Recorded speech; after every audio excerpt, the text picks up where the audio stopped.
Talaga bang habit niyong mag-ina naglalabas ng bahay? At ikaw?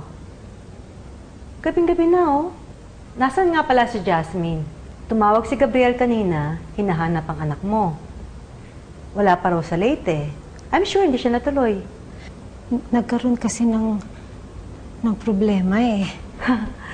So what else is new? Lagi naman nagdadala ng problema dito sa pamamahay na ito ang anak mo.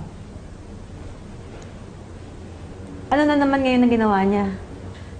Yvonne, nakakulong kasi si Jasmine. What?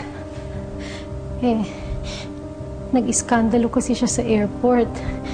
Nagbanta na magpapasabog daw kung hindi siya bigyan ng ticket papuntang Leyte. Pagkatapos, may nasaktan na security personnel kaya yun, nakadetain siya sa presinto. Oh my God!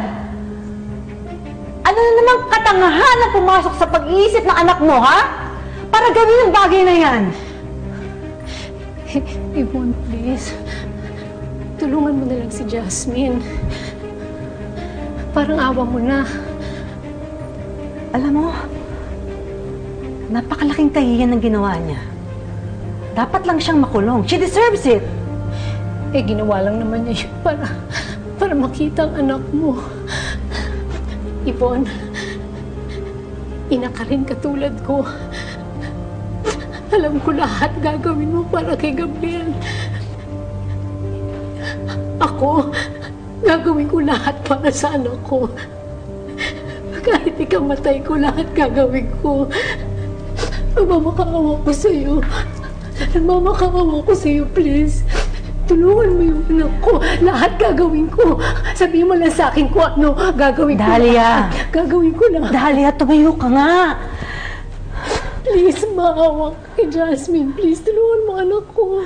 O sige, gagawa ako ng paraan. Pero tatandaan mo to, Dahlia. Gagawin ko lang to para kay Gabriel. Dahil alam kong kung nandito si Gabriel, yun din ang gagawin niya. Salamat, Yvonne. Maraming salamat.